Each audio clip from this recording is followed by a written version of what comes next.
Trendy और comfortable shoes की बात हो तो बाटा का नाम कॉमन है। वहीं इसके नाम से ज्यादातर लोगों को लगता होगा कि ये कंपनी इंडियन है, लेकिन ऐसा नहीं है। 21 सितंबर 1894 को थॉमस बाटा ने बहन एना और भाई एंटोनिन के साथ मिलकर मिडिल यूरोप के चेकोस्लोवाकिया में कंपनी की नींव रखी। थॉमस के लिए ये काम बिल्कुल भी नया नहीं था। उनकी कई पीढ़ियां मोची का काम करती आ रही थी। बिजनेस एक्सपेंशन के लिए थॉमस ने अपने ही इलाके में 2 कमरे किराए पर लिए और अपनी माँ से $320 उधार लेकर काम शुरू किया।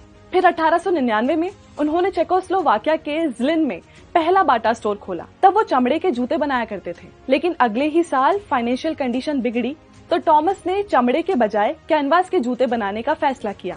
कंपनी की ग्रोथ ना रुके, इसलिए वो बिजनेस ट्रिक्स एंड टिप्स सीखने इंग्लैंड गए। 1905 तक कंपनी हर दिन करीब 2200 जोड़ी जूते बनाने लगी और देखते ही देखते बाटा यूरोप की सबसे बड़ी फुटवेयर कंपनी बन गई।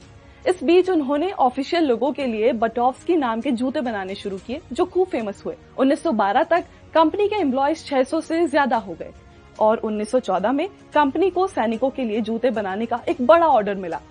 फिर वो दौर आया जब बाटा के जूतों की डिमांड्स बढ़ने लगी, तो थॉमस ने जगह जगह स्टोर खोलने भी शुरू कर दिए। लेकिन फर्स्ट वर्ल्ड वॉर के बाद मंदी का दौर भी आया, जिसका सीधा इम्पैक्ट प्रोडक्शन पर पड़ा।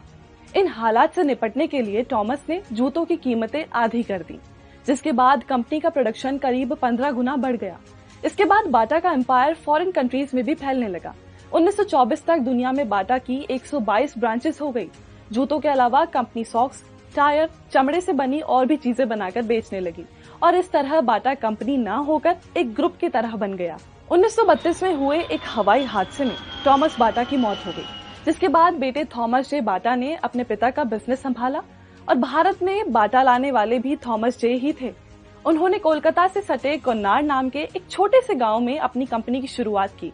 महज 2 सालों में कंपनी का प्रोडक्शन बढ़ गया। ये गांव बाद में बाटा नगर नाम से चर्चित हो गया। अब एक नजर डालते हैं बाटा कंपनी के माइलस्टोन्स पर। 1935 तक बाटा दुनिया भर में रोजाना 1,68,000 जोड़ी जूते बनाने लगी।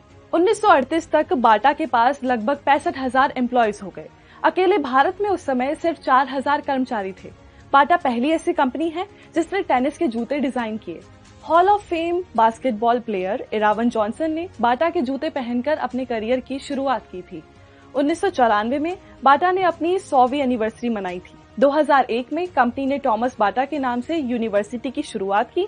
2004 में बाटा ने सबसे ज्यादा जूते बनाने का वर्ल्ड रिकॉर्ड बनाया। 2007 में थॉमस बाटा को लाइफ टाइम अचीवमेंट अवार्ड मिला। दुनिया भर में बाटा के तकरीबन 5,000 स्टोर हैं। भारत में बाटा के 1375 रिटेल स्टोर और 30,000 डीलरों का मजबूत नेटवर्क है। दिलचस्प बात यह है कि 1973 में बाटा जब वर्ल्ड फेमस हुई तो कंपनी ने अपना नाम बदलकर बाटा इंडियन लिमिटेड कर दिया, बस इसलिए लोगों को लगता है कि बाटा इंडियन कंपनी है।